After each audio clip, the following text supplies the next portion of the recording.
We do have several folks here with the town. We have different disciplines represented. We want to make sure we can answer whatever questions might come up. Paul Brazil is our Public Works Director. He's also an engineer and supervises the traffic folks who have played an important role in figuring out how we can make things move more freely during this situation. We have Dan Sarzewski from the Police Department. Also, in terms of boots on the ground impact to try to keep things moving in the streets when we get the periods of great congestion. We have Daryl Donato from our Fire Rescue Department. We'll be talking about how important the contingency plans for getting people to hospitals is. We think we have a good plan in place. We've been doing some drilling with it. It's all been going very well. So we feel very confident that anybody who needs to get to the hospital is going to get to the hospital in a timely manner. And Kirk Bluen, who's the Director of Public Safety, responsible for both police and fire, here to add his perspective if we need that. Jay Budeshwar is the person who's coordinated our communications with the public and what we've added up onto the website and this action plan that you see in front of you that summarizes the town's activities. So we actually welcome, in addition to the dialogue we're going to have today about the meat and potatoes of all this, we welcome any input you have to us about how we can more fully communicate all of this to the public and make sure that everybody knows what they need to know to get through this together. Thanks, Peter. My name is Tish Berger, and I am the Public Information Officer, as Ned mentioned, for the Flagler Memorial Bridge Replacement Project. With me is Jeffrey Parker. He's the Senior Project Engineer. He works for New Millennium Engineering, which is a consultant to the department. He's what they call an owner's rep. He's overseeing what the contractor does on behalf of FDOT. So he's our FDOT representative here today. And why don't we just segue right into giving us a little overview of it. Sure. I'm going to let Jeff talk a little bit more about that. Go ahead, Jeff. Yeah, thanks for coming. It's our pleasure, truly. Well, as we all know by now, and if you don't know, well, I'm here to tell you that come May 12th, we are going to shut down the bridge to vehicular traffic. The purpose of doing that is to allow the leaves to be left in the open position to allow any movement for any of the contractors' operations which might cause settlement. After a very long and laborious exercise in finding out if there was possibly anything else we could do, we came to the very sullen conclusion that there was really not much else we could do with regards to a means and a method that could not be done without impacting the town or the surrounding communities in some way, shape, or form. So the town had graciously afforded us the opportunity to close the bridge for a period of 6 months, and that's what May 12th really heralds. It's the beginning of the period in which the contractor will go ahead and begin resume his foundation operations, and we don't anticipate the bridge to settle, but we are closing obviously the bridge to vehicular traffic to allow it to settle if it wants to. We believe that the micropile installation that was recently completed is working, and we have every faith and belief that it will stop any significant further settlement. So with that, the contractor will resume operations come May 12th, be allowed to conclude those operations, and then we'll go about seeing what's wrong, what broke, what moved, if anything. And in doing so, we'll go ahead and fix it. And then we've made the resolution to have everything back open to vehicular traffic by November 1st. Excuse me, does that include the Plan B? Continue. Now, Could you explain that? sure. Plan B. There's the. Can you all hear Jeff? Are you? Yeah. Great. Yep. Okay. I'll try and speak up a little bit. The Plan B, the contingency plan. Should Jeff Parker be wrong? Okay. Should things move to the point that we cannot fix it, and we don't believe that to be the case, but say things do move to the point that we cannot fix it, we have instituted and initialized a design for a temporary bascule span to be fabricated and installed in the quickest order possible. and I'll have to clarify that. But in the quickest order possible to minimize any kind of long-term disruption, should we not be able to fix the bridge. Now, that design has already begun. However, there are permitting issues, and incidentally, that was one of the options that we had considered the first time, was a temporary bascule bridge and a temporary bascule span. But it carried with it very significant permitting delays. We will still realize those delays. The only thing is that we've gotten the process started sooner rather than later. Will it take place, where will it be physically? We will what be physically? The new, if you have to go to Plan B? It will occupy the same place, the same real estate, as it were, as the existing span now. May I add to that, just to clarify that the intent here is not, many of you in the room probably remember the temporary bridge at the Royal Park Bridge when they did that construction about a decade ago. And it was an entirely separate structure across the whole lake that was alongside the existing bridge, and then they took down the existing bridge and built new.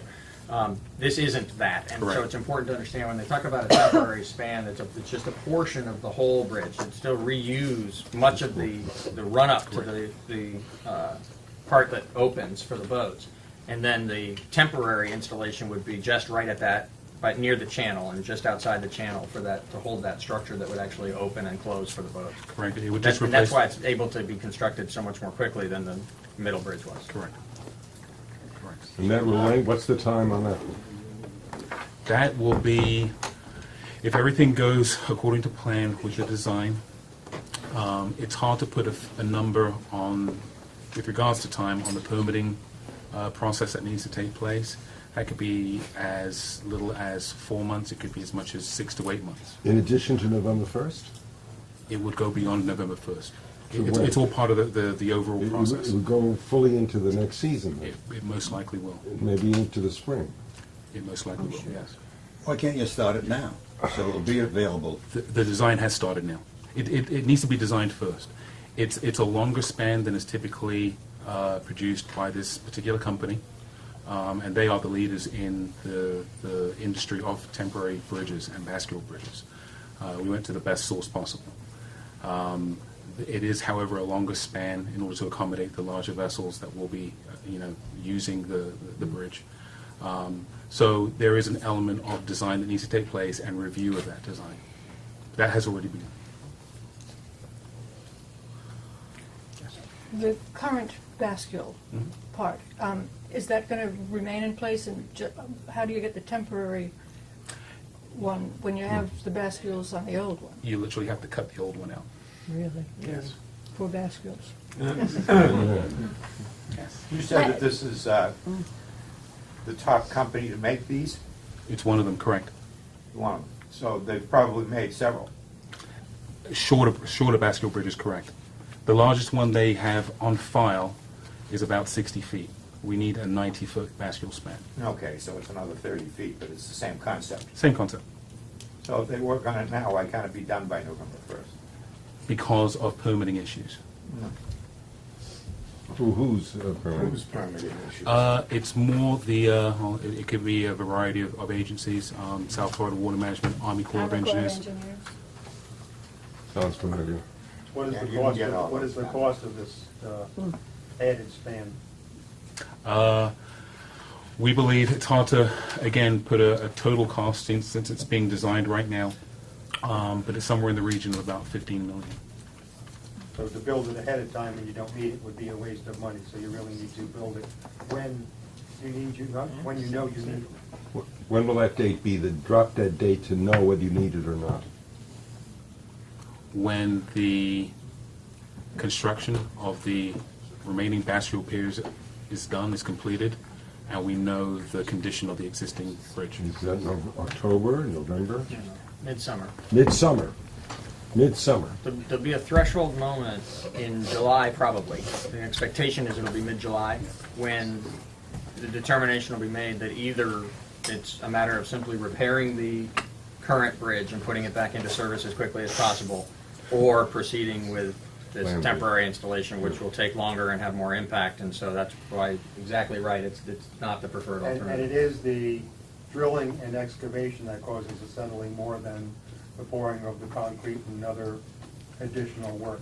That's correct. It's the physical installation of the foundations themselves, yes. So but it's the drilling and the excavation that upsets the, More the driving of the temporary casings for the foundations, yes. so once those are done and you find that the existing bridge did not move and it's still safe, you're probably not gonna go ahead with Plan B, except as, you know, to keep it on file if it should happen. That's probably accurate, yes. Okay. There's a question behind. Are the design plans needed for the permitting process? And I know permitting has some costs associated, but can the permitting process be started? It's, the permitting agencies need to see some element of, whether it's the layout or the actual physical parameters of what you're proposing. That can only be done after a certain percentage of the design has been done, it's all been laid out, so to speak. So that can't come before the horse, so to speak. A certain amount of design has to be completed first. Other questions about the specifics of the project? Anything you want to add, Tish? No, well, I did want to say that this is a contingency, you know, to stress that with all the brain trust that's been looking at this bridge and reviewing the redundant foundations that were installed a few months ago, they have a good level of confidence that Plan B will not be necessary. So, but we are moving forward with extreme caution in case.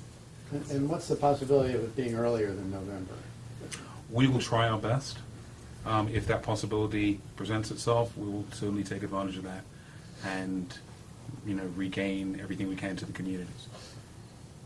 Barring settlement of the existing bridge, what's the likelihood of it going beyond November? I would say very unlikely. Extremely So you give yourself unlikely. November as an outside line, Correct. and you're hoping to have it finished before. Absolutely. Okay, good. Good point. Jeff actually even already said in public, so restate it for you. In addressing the town council about this alternative and moving forward with the plan that we're all talking about today, indicated, you know, some level of confidence that the period of time of putting doing the repairs necessary to the existing bridge won't take all the way to November 1st, should get completed maybe sometime in the fall It's always as opposed better to to going have into an the outside winter. and be faster than it is to have Right. an inside and go late. You That's want people exactly- happy with you. That's exactly right, and beyond that, we know November 1st is really that key day when we're kind of switching over into season. You know, it's always a little bit of a moving target, but by the time we're into November, the impacts to the community would become much greater. So that's why we looked on that as a drop dead date. Okay, thank you both. I'll turn it over to our town manager now, who knows as much about this Been as buttoned anybody. into this conversation anyway. Thank you, both to you, Ned, and to the Civic Association for hosting us, and to DOT and the DOT team in its various capacities, who really, we've been working very closely for a long time now, but especially intensely over these last couple of months as we've geared up for this closure. And I want to give you my assurance that, you know, it's a first-class group of people who really is trying to do everything they can do to make sure that the impacts of this situation to the community are you know, kept as limited as possible, both in terms of the actual physical impacts and the time of year. I think it's important when we think about what's about to happen as compared to what we've experienced with the two prior shutdowns during this project. One of those was in November and one of those was in April. Both of them happened very suddenly with no advance warning. The fact that this time it is planned and this time it's going to occur in the summer months is very significant for us. It doesn't make it painless, but it's important. And so the plans that we've put together in terms of our town staff approach to making sure that we do everything that we can do to sort of build upon that opportunity of this being planned ahead and being at a time of year when there's fewer cars in town is looking to mesh with that. Our first thing, and actually one other acknowledgement I think that's very important, is that we're not doing this alone. There are some elements of this action plan that we've handed out today that are specific to just on the island here. There's things that we control, things that we are implementing ourselves. But to a very great extent, it required a lot of coordination with our neighbors throughout the county.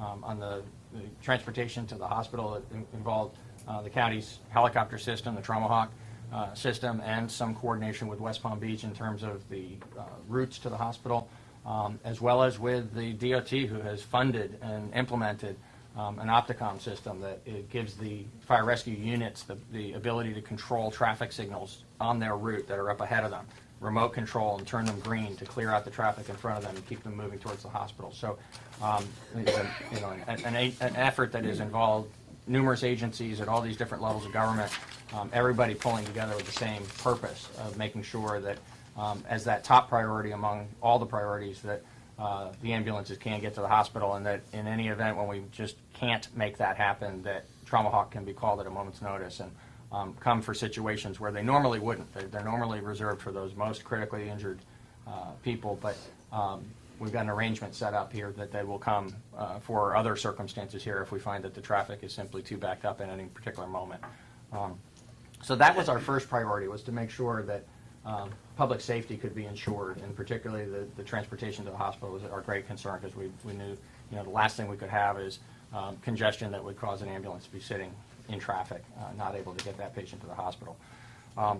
When we moved on from that, we were looking at the ways in which the actual traffic system that is controllable could be modified that would help to relieve the congestion, particularly at the times of day when we know it's always worst, whether it's summer, whether it's winter, whether it's normal conditions or unusual conditions.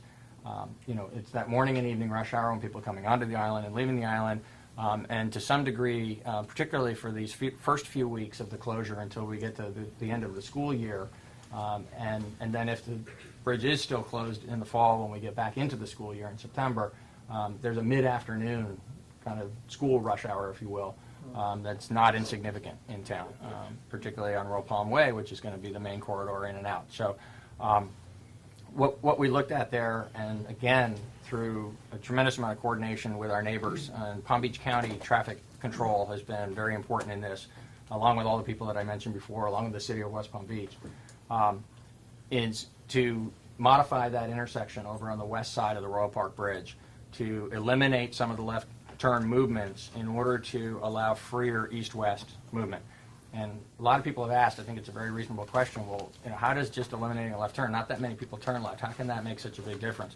The reason why is, we've all gone through there many times, and the geometry of that intersection is kind of odd, how you're feeding in, you've got that area where there's buildings in between, so you've got actually two separate streets. We think of it as Okeechobee Boulevard, but there's actually Lakeview there until it connects back in and becomes Okeechobee Boulevard. So right now, the east and the west function separately from each other. It's actually as if there was three separate movements coming into the intersection. So you've got, when the eastbound movement is happening onto the bridge, west and north and south are sitting still. Likewise, when west is moving, east and north and south are sitting still. And when north and south are moving, both the east and the west are sitting still.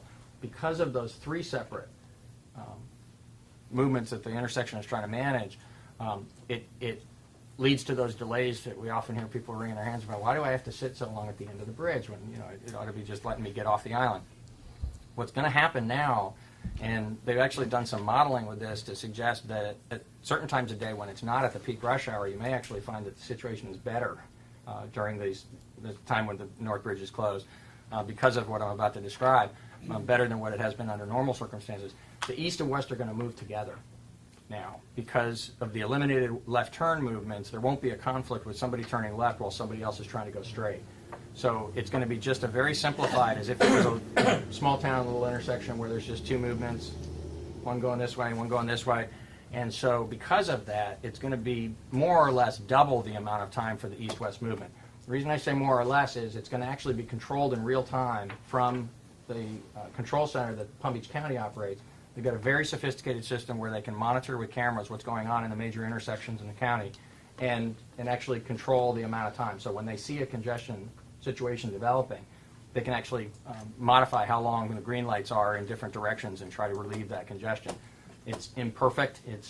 They've got to see the problem and they've got to address it in the correct manner, but at least there is an opportunity to intervene rather than just set it on a timer and hope for the best. So what the benefit is going to be twofold, and we're pretty confident it's going to work well, given that it's the summer months and there's less congestion in general, and given that we're now going to have this east-west movement that is going to be more or less doubled, with the ability of Palm Beach County to adjust it as they need to, particularly during the highest congestion periods of the day. You should see less impact, significantly less impact during these rush hour periods where we had, backups that were going off, north and south on South County Road for a great distance last time. This morning, I believe, we had a problem because the North Bridge openings were much longer. Yes. And people, of course, they had all been noticed. Right. And by email, and they went to the middle bridge. Right. And obviously, this program was not yet in effect, and it was really bad. And it backed up badly? Badly, yes. Okay, well, we'll Yes, have to my check on that and estimate make sure was that the an proper hour. adjustments are made. Yeah, of I course. wasn't aware that had Yes. happened this morning.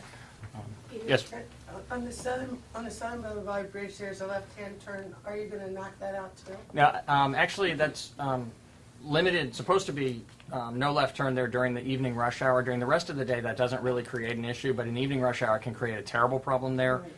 What's going to happen there is very strict enforcement of that, and we're not going to do anything to modify what's allowed there, but between our police department and West Palm Beach Police Department, they'll be very, very strictly enforcing that if people do try to make that left-hand turn. This all works east and west, going west as long as the freight trains are not Yes, ma'am. stopping. So I was wondering Good that point. although you're Smart. pushing everything down the pike, so to speak, Right. they may not be able to progress any farther than the train tracks during certain times of the day. So Yes. you're basically just feeding more people more quickly to go nowhere. Yep. Waiting, number one. Number two, Okay. have you considered the possibility, once upon a time, you were permitted to make a left-hand turn going south on Olive. In order to provide a little bleed-off, so to speak, will you consider reinstating the ability to make a left-hand turn, because the cars that want to go south, the only option they have is to get themselves off the bridge to Dixie Highway, and they may not, they're going to be potentially stuck there. Right. They want to go south, they don't want to go west. So could DOT consider temporarily allowing for a left-hand turn heading south on Olive? From Olive on to From Lake onto Olive. From Lakeview Lakeview. Avenue onto Onto Olive, which Olive. is what was allowed before, until you only had Sure. northbound traffic. So you're talking about for people who want to They be wanna able go to south. move south from Otherwise, the only option they have is to get themselves out to Dixie and then go Dixie, south. and That's for right. the moment, I believe there's only one left-hand turn. There is. So the other question is, what is the length of that light? Right. Can you have two left-hand turns going south, in Right. addition to those people that perhaps only want to go 5 or 6 or 7 blocks, they don't want to go all the way Sure. down to, I think your second point about this left-hand turn and the people who want to head south is very well taken, and something that we need to look at harder with this whole interagency team that's been assembled with the city and the county and the DOT and the town. But let me address the railroad one, and then we can go on and just. I understand you have something more you want to add. I want to make sure I don't lose track of where we've been. What about a committee? The railroad piece, I think, is really important to understand. Thank goodness the trains only come through several times a day. When they do, they're very disruptive. But as far as the concern that we're going to make arrangements for people to be more free-flowing in a westerly direction and only to bump into the train, I think, in fact, that because for the vast majority of the day there's no train running through there, that the plans that have been set in motion are good plans and important plans in terms of how it's going to improve the situation for all of us moving in and out of the island. However, there are going to be times when there's a train moving through, and that is going to create a barrier, and it is going to actually interfere with the proper functioning of this alternative light system that we're setting in place. I can't offer you any reassurance about that at all. The trains, unfortunately, under federal law, have the precedence, and the railroad operators have not participated in our meetings where we've been trying to make sure that we can address this as fully and as in a coordinated manner as we can with all the different agencies involved. The railroad's perspective has been that federal law tells them that they run the train through when they need to, and that's what they intend to do. I'm not suggesting that. If chance favors a prepared mind, there are really two trains. There's the freight train, and then you've got the passenger train, and there are times when for some reason there's a problem with you have cars being backed up anyway. So it's just something that I want you to put onto your radar screen. Sure.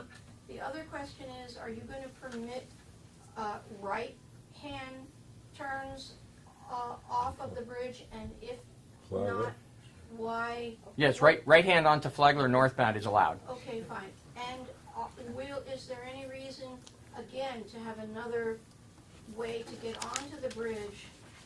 Is there any reason for the north-south lighting configuration not to allow left-hand turns going east, heading south, then going east onto the bridge? Yes. The reason for that is it forces the westbound movement to sit at a red light when it otherwise wouldn't have to.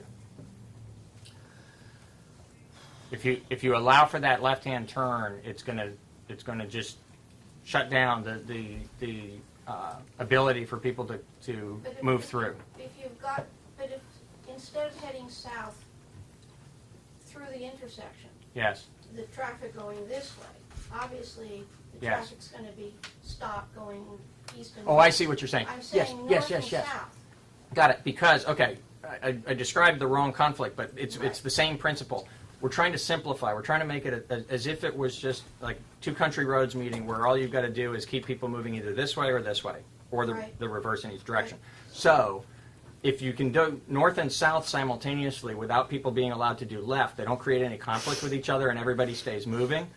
But if you don't do that, then you can't allow the movement to occur simultaneously, so you don't capture the efficiency. You're right that when north and south is moving, east and west are going to have to sit still. So otherwise, you're now forcing everyone who wants to come onto the island to come east on Okeechobee Boulevard. That's correct. In order to get there, they will now have to either be coming down Okeechobee Boulevard, or they're going to be heading south on Dixie Highway and turning left, and you're now going to create a potential bottleneck somewhere north of Okeechobee Boulevard, because there won't be anywhere for the cars to turn. So the advantage of allowing cars to make a left-hand turn onto the bridge, because it's just another conduit, another avenue, presents the ability for them to get on a different way and not put all the pressure onto Okeechobee Boulevard, because that's going to be a mess, I believe. Maybe you can help me, Paul, in terms of how the traffic engineers view the situation. Back at Okeechobee and Flagler. Peter, what you were saying was correct. What we're trying to do is only have two movements, north and south, east and west. If you add any other movement to that, you add time to it. The highest volumes that we're dealing with during rush hour are east-west in both rush hours. So the relief that you're speaking about, you're offering relief to very few, and you're adding time to very many. So for the detour, for the southbound people to have to find another way to Okeechobee, it is an inconvenience, but you're inconveniencing a much smaller number of people, and there are several ways to get onto Okeechobee. They've established a detour now, so if you follow the detour signs, and the folks at the Vista Center who are controlling the traffic will make sure those bottlenecks don't happen. And there are other opportunities to get to Okeechobee so you can go eastbound. And it's a minimal impact to fewer people. There's nothing good about this. There are impacts. You impact less people doing it this way. Yes, sir. I think this lady made some very, very good points, and I think all your actions on here are pertinent. But adjusting traffic lights don't have common sense and judgment. People monitoring the traffic maybe on a coffee break. I think that the most important thing on these two pieces of paper were not highlighted, and that's having police officers stationed at major intersections Right. who can monitor it that moment. Because I've been stuck on South Dixie coming north, 15 to 20 minutes backed up almost to the Norton Museum trying to make that turn over Chovy to come back to the island. And the same thing turning on Dixie going south. Right. That's going to be a terrible spot right there. And I think police officers at strategic times monitoring the traffic, Right. I think would be outstanding. I remember about 2 weeks ago, the North Bridge was out of commission. There were 2 officers there, moving traffic against the lights, Yes. and that helped enormously. And it does, in certain situations where we just need to get out there and intervene, then it can be helpful. As the first line approach to trying to manage this better, it actually can make the situation worse instead of better. And the ability to see a broader perspective with this camera system and control the actual timing of the lights is a greater ability to positively affect the flowing of traffic than an individual standing in the intersection who can't really see beyond of how far the problem goes. And I'd ask Director Bluen or Chief Szewski to address it. No question about it, but I just want to emphasize the point. Whatever changes that were made at this point, we realize there's going to be some negative impacts somewhere else. We're trying to appeal to the masses rather than to the smaller numbers. But what the town manager is saying is absolutely true. Sometimes putting officers in an intersection sometimes impedes the traffic more than helps it, depending on the situation. And the reason why I say that, and everyone in this room reacts differently. The way they drive and the way they react to the officers in an intersection. Some people, rather than follow the traffic direction, the lights, will then just key on the officer for some movement when they need to start moving. We want them to start moving. So sometimes it's too overwhelming or it's conflicting information for some people, whether they pay attention to the lights or they pay attention to the officer that's in the intersection. We found that if we can control the lights sometimes remotely, and in this case, in the county, then it's pretty clear. You're just going to pay attention to the traffic control devices to keep the traffic moving. Now, when we need to be in the intersections, we're going to be in the intersections. And within the first few days, we've been doing this. We do this all the time anyway, but we've had several practice rounds of this because the bridge has been shut down. Maybe some adjustments that need to be made here and there. This isn't. We have a plan, and we have a plan to the backup plan to the backup plan, but we realize there's always going to need to make adjustments as we go along. So the first few days we probably may have to work out some wrinkles, but I think just to reiterate what the town manager said, we're going into the summer. There is going to be some inconveniences. Let's be clear on that. And we got one bridge, one of the arteries is going to be closed. Now we're going to have to funnel through, to the middle bridge. But we're going to try to make it the impact as less as possible. And if I could, have one opportunity to say things, the most important thing is life safety. And I'm fully confident, 100% confident, that will not be negatively impacted. We had multiple plans in place to make sure that the citizens and the patients for the town get the care they needed, and that should not be impacted negatively by the bridge being closed. Blocking an intersection like Coconut and Royal Pond. Somebody's trying to get over the bridge coming south on Coconut, trying to make that right turn. Cars going over the bridge are blocking the intersection, keeping people out of that intersection so you can go by the lights. And we're going to have officers in that particular intersection. Yeah, that's it. And we also talked about changing the roadway a little bit with some Delineators.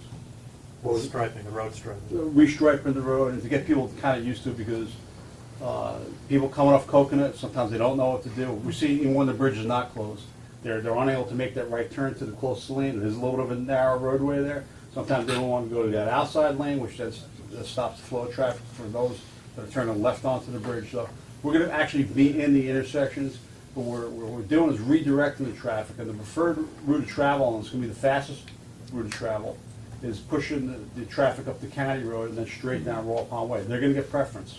And if you're on Coconut, you may end up sitting there actually for longer. That's a really important point, and something else that the director said a minute ago is an equally one. I want to underscore that. The reason we're asking you to go to county even though we know you're going to be in heavy congestion in county at certain times of the day, is because then we can keep that heavy congestion moving.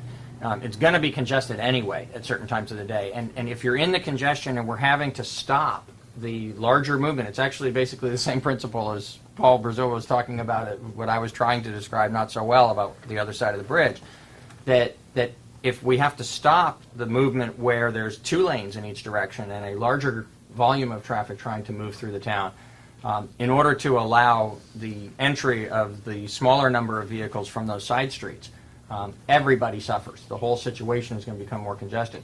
And we've experienced that very severely during the 2 prior shutdowns. So one of the things looking ahead to this time that we saw an opportunity here to make it better for everybody, if everybody plans ahead, is if you use county as your access to Royal Palm Way, you're going to learn that you're going to want to use county as your access to Royal Palm Way, because if you come in on the side street, as Director Boone said, you're going to have to wait longer than you're used to waiting. But if you're in that queue on the major roads, on the north-south where we've got 2 lanes in each direction on county, and the east-west where we've got 2 lanes in each direction on Royal Palm Way, we can keep that flowing. It may move slowly. You're going to be in bumper-to-bumper traffic at certain times of the day, but we're going to be able to keep you moving and not just sitting still.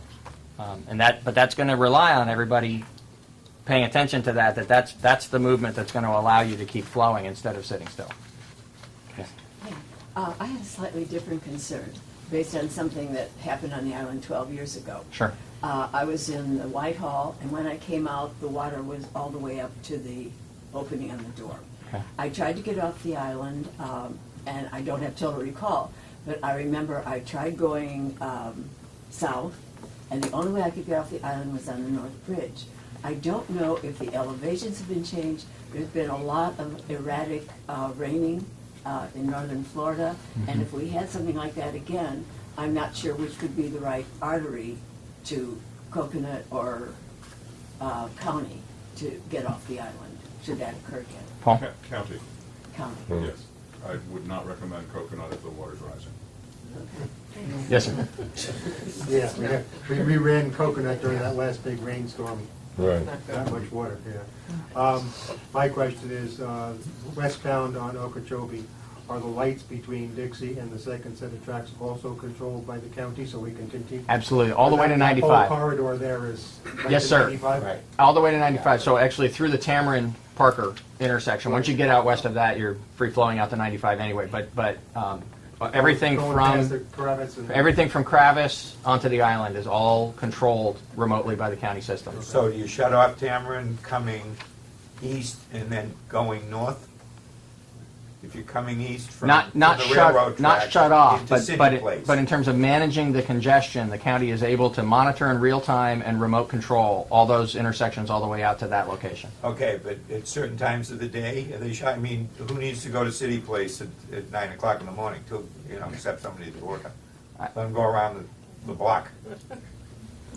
Let me say, Everybody's come look, onto the island. I'm going to go to Paul in a minute. He's got something to add, but let me. Well, look, there's one Paul's thing. not gonna go along with that one. Here's one thing I He's think not is even gonna recommend that to Flash. important for us to recognize. We wouldn't suggest to you that we've got everything exactly right. We've done as much planning, some actual computer modeling, and everything in our coordinated manner with all those different agencies involved as best we can to try to make this situation better than the 2 prior sudden shutdowns. But as the director said, we fully expect we're going to be having to make adjustments to this as we experience it for real. We see what's working, what's not working.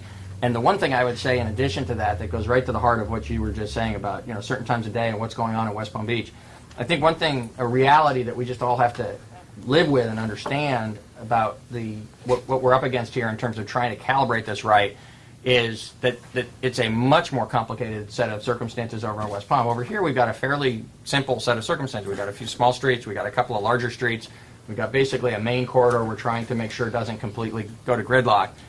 We can manage that better than a situation where we've got multiple large streets all interacting with each other. So there will be the opportunity to fine-tune this, and the county and the DOT and others will be involved in that process, and the city certainly. The only reason I ask that question is I go that street a lot, off the bridge and out to the railroad track, south past the Kravis. And that's the only light, oftentimes, that screws up the whole thing. Everything is, this is even You're before you talking guys started at doing this, and Rosemary. Brad started doing it. Right? The entrance Yeah, into where City you Place take at the left Rosemary. Coming west into Right. City Place. Okay. We'll take a look at that. That stops it. We'll take a look at that, but I just ask you to appreciate the fact that, No, there's I so many understand. more interactions going on in the traffic movement in Yeah, West yeah. Palm Beach. It becomes harder to get it right. Yes, sir. Well, I've been fighting a war of bridge openings all my life down here. And Bill Diamond looks at me, he runs for cover, as a matter of fact, when he sees me. But I don't get away, that's the It's trouble. not my job, you know. But the only guy that helped us was the late Clay Shaw, who got us on a half-hour schedule. Since then, nobody's done anything. When you go north here, and I'm a boater, you go north of here, it's on the hour and never on the rush hour. That's standard operating procedure. They're being so generous to us, the Coast Guard here, now with this schedule that conforms what goes on up north of here anyhow. Why not lock them down for 2 openings each way in the central district of the town, and then let the boaters be damned, because I'm one of them, and you can wait, you can reschedule, and you can put down your antennas and your outriggers and go through most of these openings. I think that we spoil the boaters, frankly. And where's the Sierra Club, by the way? I've written to them. All the smoke and aggravating pollution, they don't even want to answer my letter. But why don't we fight harder for a better opening schedule? I suspect if we took a vote in the room, every hand would go up if we asked who agrees with your sentiments about the boaters versus the on-land travelers. Politicians feet to the fire and have it done. It's- A magic pen up there in D.C. can sign off for the Coast Guard and it's over, it's done. He's killing you, Billy. Commander-in-Chief. He's killing you. I'm used to it. You want to describe something interesting, is using the map feature on your telephone? Sure. Because I think that's something that we can do. Telephone? Yeah, Please. it's in here, and you can use it on your telephone and on your computer at home if you have one, or iPad. And what it does, I think it'll show you where the traffic in real time is. So in other words, if you want to leave your home and go, which bridge should I go? Should I go to the middle bridge, or should I go to the southern bridge, or even further south? You will be able to tell, because you'll see these red, the heavy red marks, and then if there's a real problem, and then you'll see green if they're little dots.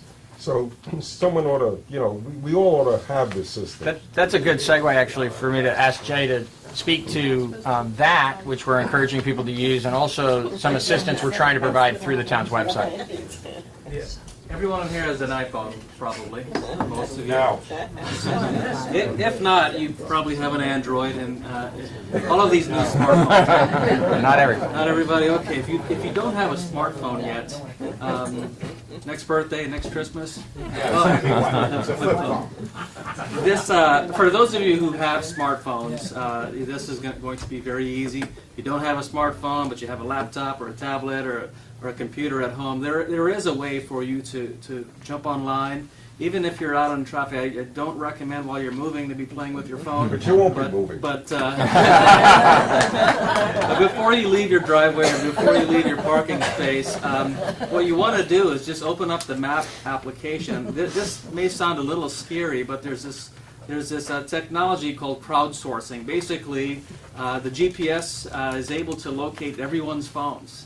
And if they're all clustered together on a major roadway, it's going to show red. And when you enable the show traffic feature of your map application, it'll show in red, green, or orange or yellow what's going on with the traffic. And when everyone's phone, it's not your car they're measuring, but the GPS is locked in on your phone. If your phone's sitting still and they're all clustered together, that's going to show up as a red line. That means there's a severe delay and traffic has stopped or moving very slowly.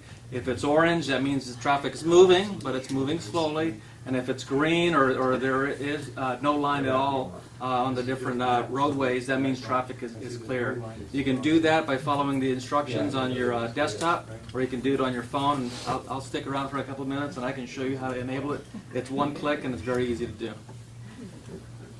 Cameras. Oh, the cameras. I will announce, and it is in the it's in this updated action plan. And just real quick, just want to point out that there are some highlighted areas on this action plan. That doesn't mean we're highlighting the most important items in the plan, but we've highlighted because this is an evolving document. When we issued our last press release, we highlighted the things that were new. And we repeated the things that were in the first press release, and we highlighted things that were new in the second release. So this action plan will be updated again. And what we'll do is we'll just shine a light on the things that are new, so you don't have to read through the whole document searching for what's new and what's not new. But in this action plan, it describes live traffic cameras. The police department is actively working on bringing a couple of traffic cameras online, and we will have a link on the town's website where you can go and click and see what's going on at the Southern Bridge, see what's going on at Royal Park Bridge, and possibly some other key intersections of the town. So that in addition to the map app, you'll be able to physically see what's going on in real time with these traffic situations. So that's something, I don't know if we have a timeline yet, but hopefully soon we'll be able to Our goal announce right that. now is before the 12th. Okay. Before the closing. But I might want to add, that's not our normal surveillance cameras. We're not utilizing those cameras. Right. Those are high definition cameras that are utilized for investigative purposes.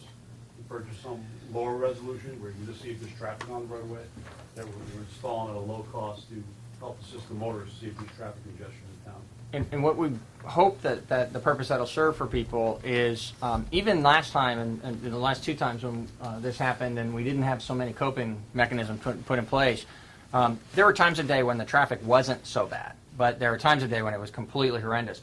All these different things that we're doing are mainly intended to try to not let the bad congested periods be as bad.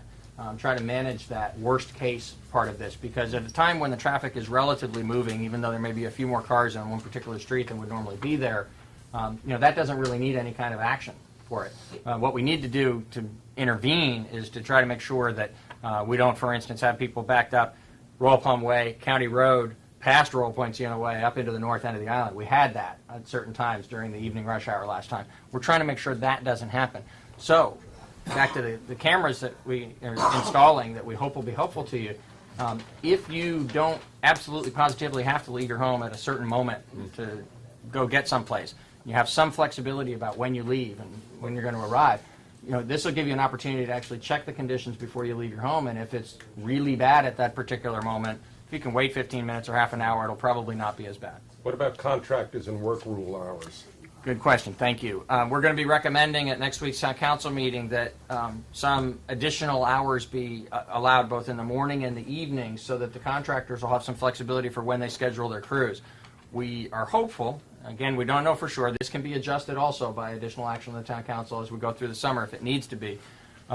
We're hopeful that because of the summer heat, that at any given location where there's a construction project, it won't result in people coming on at the earliest possible moment and staying until the latest possible moment and having a longer impact on the neighbors during any given workday. What we expect instead is that some of the crews are going to come on really early, some of the crews are going to stay on later and come on mid-morning, and probably some will do more or less like they do right now. And by spacing that out, just like we're trying to space out the office workers and to whatever degree we can, the retail. It's harder for retail. Household employees. Household employees certainly can do that. That's up to us, really. That's right. And to the degree that all of the different people who come on to work on the island during the day and leave to go home in the evening, to the degree that we spread out those impacts, so we're not concentrating everybody at 7:30 to 8:30 in the morning, and then again at 4:30 to 6 o'clock in the evening.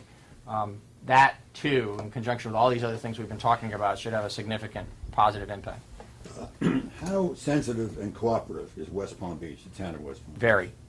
Very. Full teamwork on this. It's actually been really satisfying to do the work that we've done in these interagency meetings where we've done all of the preparation, which has now resulted in interagency field work as well, as we've gotten to actually put things in place to be ready for next Monday. Tremendous amount of very effective cooperation between the city, the county, the town, DOT, DOT's private contractors, everybody involved. Peter? Yes, ma'am. Two more quick questions. Sure. Traffic heading north and south on Flagler Drive. Is there any reason, will cars be allowed to make a right-hand turn heading east onto the bridge? Yes. In fact, that'll actually be a freer flowing movement now because we're going to have this simplification of how traffic moves in that intersection.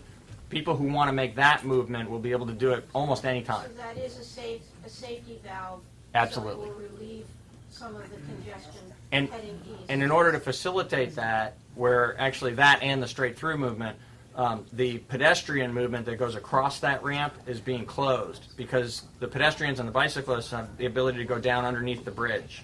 So they don't need to have that crosswalk to go across the traffic. So we're closing that to make sure that the vehicles can keep moving. One other question, there are times of the day when school lets out for the public school, when Royal Palm Way basically becomes one lane heading west over the bridge between County and Coconut Row.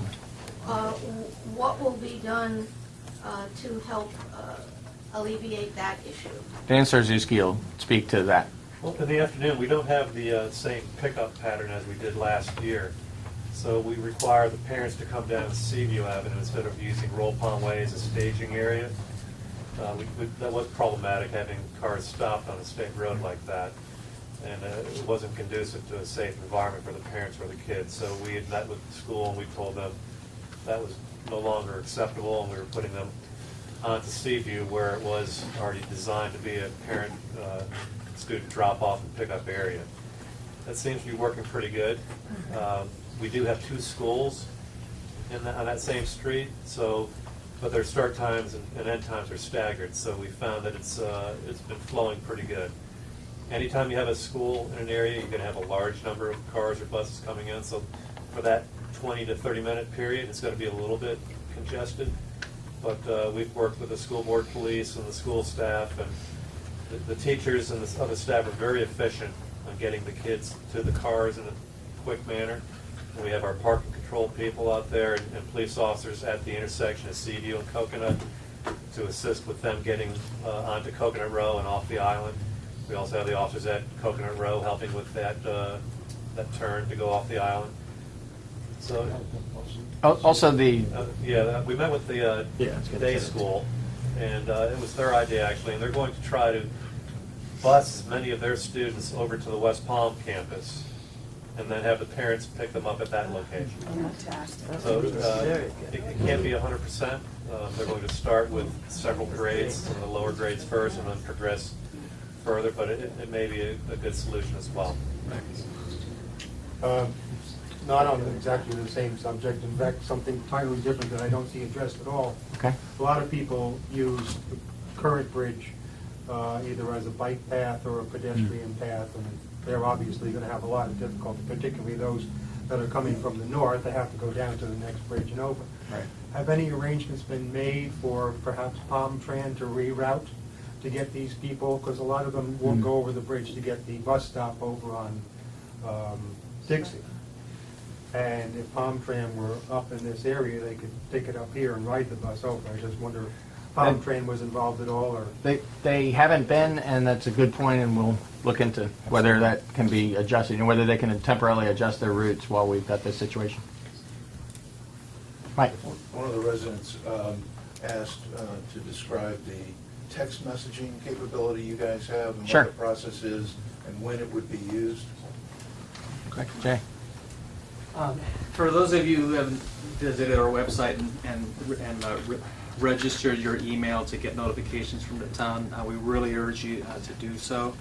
We have an alert system that's in place, and we can send you text messages or email or both. But the alert system is really reserved for emergency situations. We've had a couple of situations with the bridge. We had that horrific traffic fatality a couple of months back when we were able to send messages to alert motorists to avoid these areas. So we do urge you to sign up, but when we have the new traffic pattern and we're experiencing the congestion that we expect to experience at the rush hours, we're not going to be sending text messages to let you know that it's busy. It's going to be busy. But if there is an issue,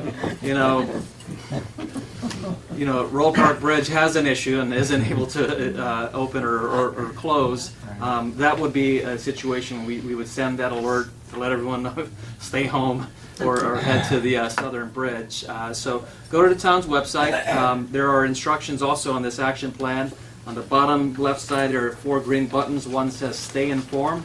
Just click on that and follow the directions and get registered and stay connected with us. Kirk. I want to make some point very clear here. As much as we're optimists about it's going to be less of an impact than it was when the other bridge closes, and we're going to be able to handle life safety issues, I want to make it crystal clear, because Murphy's Law will come into play here. The North Bridge is going to be closed. The first day or the second day, or that first week, that middle bridge, you're going to be experiencing problems.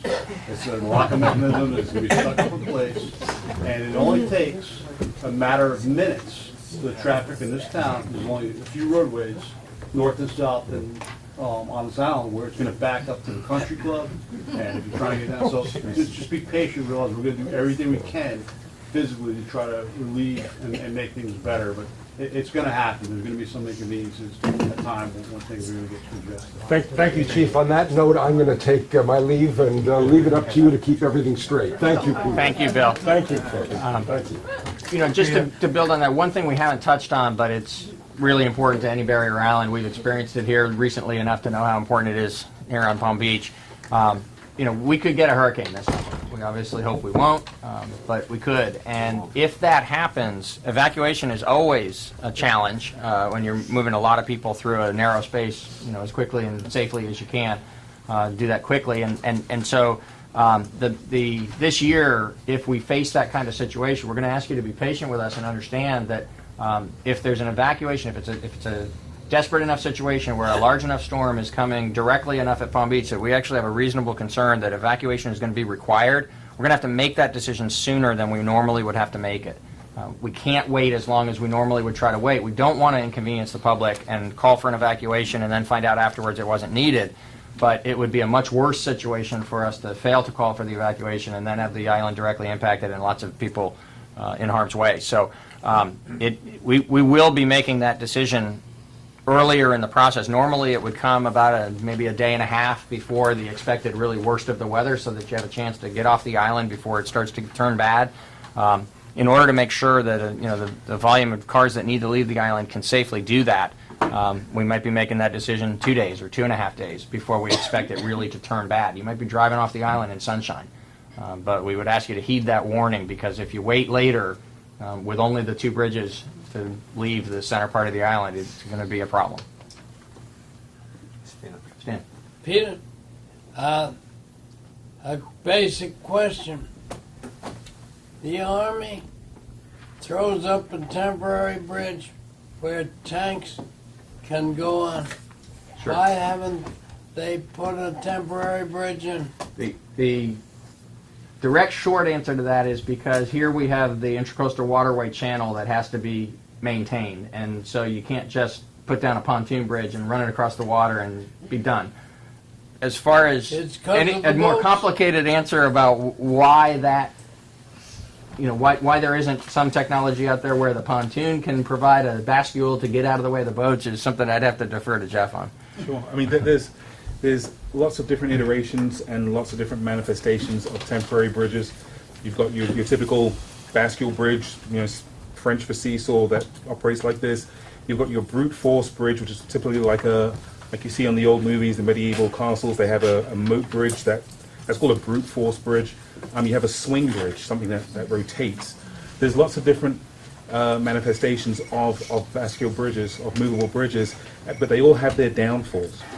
For a swing bridge, which would be probably the most perfect for a pontoon type low level bridge, it has a high exposure to waves and wind, and it's the first to go when a storm comes through. And obviously there are the one big factor though why the Army can go ahead and put a bridge down and have tanks roll across it. That's typically an Army would do that in a time of conflict or warfare when permits are not truly important. Obviously we're in peacetime and permits need to be honored and adhered to. So. What about a ferry? The problem with the ferry is capacity. You know, we talked about that early on as to whether some kind of system to move back and forth across the water could replace the bridge or, you know, be part of the solution. It'd be a very minor. You couldn't operate a ferry on the size that you do in places where it's connecting to an island, for instance, that's completely remote, and they set up a ferry where you're going to get, you know, dozens of cars onto the ferry at a time. that size vessel isn't going to function in our situation with the depths of water that we have. So if it was possible to set it up at all, we'd be setting it up with a very small vessel that would just take a few cars at a time. It's just not going to make a meaningful difference, and that's why we focused on the roadways. Peter, I know that Trish and Jeff have to go in here, so let's just take another question or two and then let's wind it up, okay? Peter, two things. I'm glad to see that the town's getting a different route for Speak up. Okay, I'm glad the town's got the action about that they're going to allow their workers to start earlier. And I'm very hopeful, and I wish Bill had stayed, that the town would consider some flexibility for the private industry, because we are totally dominated by your restrictions in my industry. And we got 10 trucks coming over here a day. And the other part of that I'd like you to monitor, and I really, it's unfortunate there's so many Palm Beach staff here and not West Palm. I see the incredible bottleneck at Dixie and Okeechobee, which is West Palm's headache, but it turns into our nightmare. And I was surprised this morning to read about the closure 24 hours a day of the left turn on Flagler. I understand the logic, but I'd like you to monitor next week the possibility of not having 100% of the traffic coming from the north have to go Dixie, which has one left turn onto Okeechobee. I was going to send all my trucks on Flagler, and they can wait turning that left turn, because your northbound traffic from Flagler early in the morning is a problem, and your westbound traffic from Palm Beach is not an issue. But the eastbound, to choke it at Dixie, it's a choke right now. It's a black mark on Jay's phone. And I can't, Dixie and Okeechobee scares the hell out of me as a business person. So anyway, I'd like you all to really consider that, and we've done what we can. We've cut our lunch hours. We now stop going to Publix, start next week. That's a $30,000 impact on Publix for this 6 months, for my company alone. So this is going to impact all the business owners, and I know it's not pretty, but please monitor those things. Thank you. Sure. Just one quick answer to the hours question. I know that we've got monitoring and adjusting we're going to need to do in terms of what's happening on the roadways. But I would expect that your crews will be, most of the regulations related to landscaping run kind of parallel to the construction crews. So the flexibility we're trying to provide to construction workers, we would be providing to your crews as well, I would expect. That's all subject to town council action on Tuesday, but I think you're going to find that we're doing what we can to try to be helpful in that regard. Thank you. Peter, after working as a volunteer on traffic calming and traffic controlling committees in West Palm Beach, Tampa, and St. Petersburg, I just want to address this about the DOT. Much to my dismay, I found out that the DOT works off a master plan for the entire state of Florida. That's their master plan. I've seen it happen with the downtown dig where businesses were impacted. Do all these people here collectively have assurance that the DOT is not going to be called to do something up in another part of the state, and then this is delayed because there aren't enough DOT people dedicated to do this project because it is on a master plan? I don't care what they say. That's what it is. And I just want to find out whether or not that has been put in place. I think I can tell you with all assurance that the Department of Transportation in Florida at the highest level is committed to getting this job done as quickly and efficiently as possible. Good. We want to thank all of you who have worked so hard to put this plan in place, and those of you who are doing the best you can with the bridge. We're very grateful, even though we're going to be going crazy for another 6 months. Thank you. Do we join me in a round of applause, please? I think what we'll do now is we'll allow people to leave, but could you and your staff just stay around for a few minutes? We're happy and to, as answer long as individual anybody has questions? any additional questions. Okay, great. Thank you all for coming. Thank you very much. Good job.